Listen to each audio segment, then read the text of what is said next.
আমাদের মনের কথা সবাই মিলে করতে বাবা সকলের দুয়ারে হবে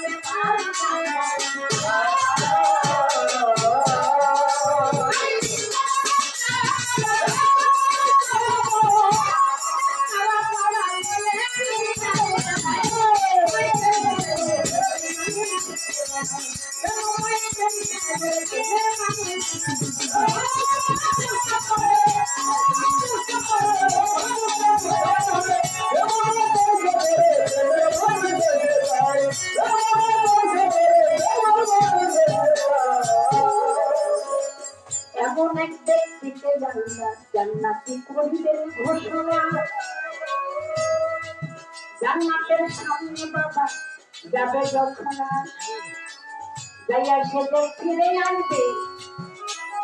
বলবে ওগো আল্লাহ জান্নাতের ভিতরেতে আমার বারবার যখন আল্লাহ জান্নাতে দিবে তারে জান্নাতে যাইতে যাবে না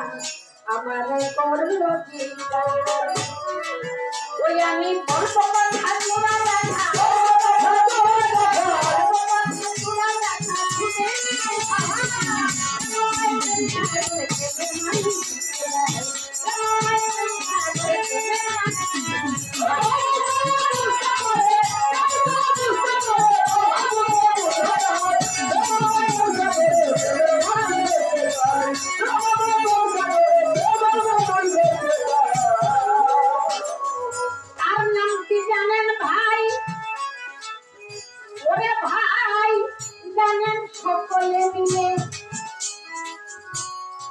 জানা হয়ে যাবে বাবা সেই কথাটা বলিবে দুনিয়াতে গভীর জঙ্গলে এসে বাস করে তোমার সারাক্ষণ ভিজে থাকতো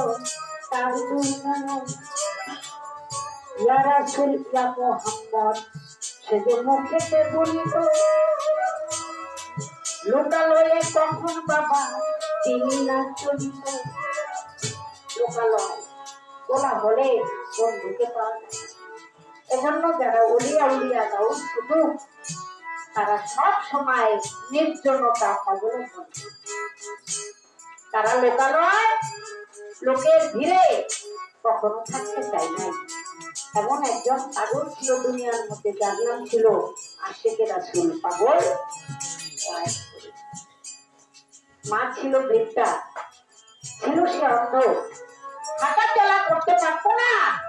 তাই তারে একটা গাছের মধ্যে ভরে কাঁধের মধ্যে রাখতো কারণ আমার রাসূল বলেছেন মায়ের পদতলে সন্তানের আবার আল্লাহ বলেছেন মায়ের পদতলে সন্তানের জান্নাত একটা সন্তানকে জন্ম দিতে মায়ের যে কতটুকু কষ্ট হয় মা ছাড়া পৃথিবীর বুকে আর কেউ বোঝে না এতটুকু বাচ্চা আপনি কুয়ের মুখে জড়াই আপনারা দিচ্ছেন নিজে যে পরিষ্কার হবেন সেই সাধ্য ছিল না মা পরিষ্কার করে আবার বলে নিয়ে আপনাকে দুধ পান করেন তার সেবা করবেন নাকি তারে কষ্ট দিবেন মা কিন্তু এই চিন্তা করে কোনোদিন আপনারে সেবা করবেন এই জন্য বারবার বলেছে পৃথিবীর মানুষ মায়ের মনে কখনো কষ্ট দিও না মা হলো ছিল এতদিনে আমি একটা জিনিস জানতে পারছি সেটা হলো মায়ের এক নাম সেটা হলো মায়ের নাম চিরদাস দুনিয়ার মতো দাসত্ব করছে দাসীবান্ধের মতো খাচ্ছে সন্তানরাও লালন পালন করতে পারে স্বামীর সেবাও করছে যখন সন্তান বড় হয়ে যায়, মা বৃদ্ধ হয়ে যায়, মেয়ের বাড়িতে একটু বেড়াইতে যায়, মেয়ে কয় ভালো গেছে, মায়ে এসে একটু রেস্ট নিতে পারে, মেয়েও রেস্টে যায়, সেই মা পুরাকালে খাটাখাটি করতে হয়। ছেলের ঘরে যায়, ছেলের বউ কয় শাশুড়ি যখন আইছে তাইলে আমার কোনো কাম কাজ কম লাগবো না, তাই মায়ের নাম হলো চিরদাসী, চিরদাসী। এই আমার রসুলকে লক্ষ্য করে আমার পাগল ওয়াজ করনি, মাকে ছেড়ে কখনো সে বাইরে যায়। একদিনেতে ওয়াজ করনি মায়ের কাছে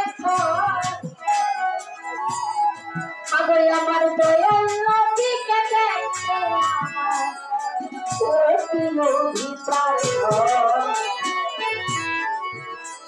যদি অনুমতি দিতাম আমার নবীজিকে ওরে মা জননী বলিয়া উঠিল তখন,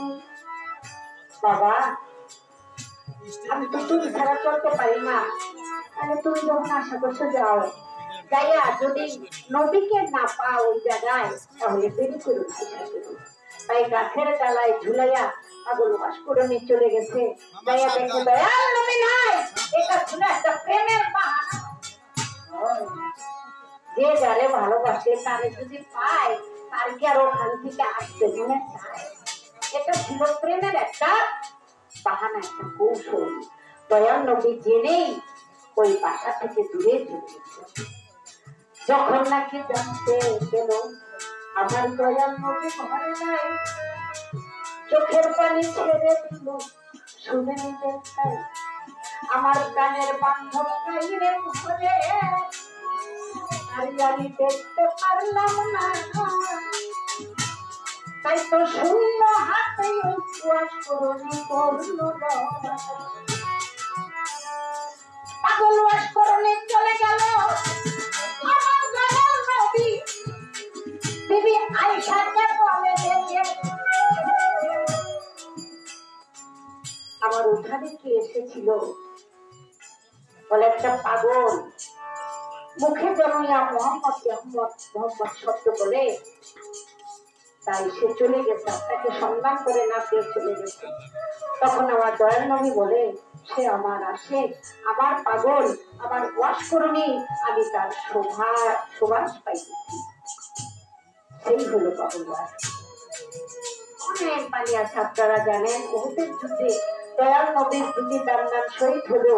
এই সংবাদকে পাগল ওয়াজ করুনি পাথর হাতে নিয়ে একে একে সব কাজ ভেঙে যখন অন্ধচ্ছন্ন অবস্থায়, তখন সবটা ডুবে আমার দয়াল নবী এসে মুখের রক্ত মুছে দেয় আর তার দিয়া বলে পাগল এত পাগলামি করলে চলে? আমার পাগল বলে আমি যদি রাস্তা ভাঙতাম তাহলে তো আমি আপনার দর্শন পাইছি। এটাই হলো প্রেম। নবী ছাড়া পাগল ওয়াজ করুনির জীবনে আর কোনো মমতা ছিল না। বলতে গেলে অনেক কথা, এই পর্যন্ত আমি শেষ করলাম। পাগল ওয়াজ করুনি জান্নাতে আমার রসুলকে যতক্ষণ পর্যন্ত দেখবেন না ততক্ষণ পর্যন্ত জান্নাতে ঢুকবে। এটাই ছিল কথা। আশা করি বলেছি ছিল ইহার বেশি আমার কাছে বলা হইল এবার আমি জিজ্ঞাসা করবো যুদ্ধ করে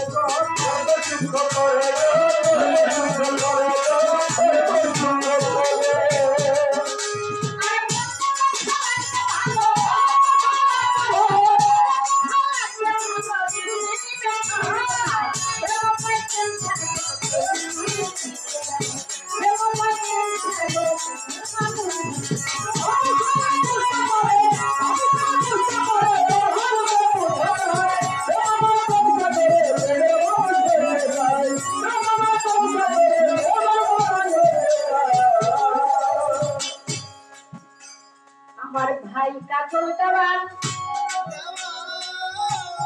আছেন আসরে। এইবার প্রশ্ন আমি জিজ্ঞাসা করবো আপনারে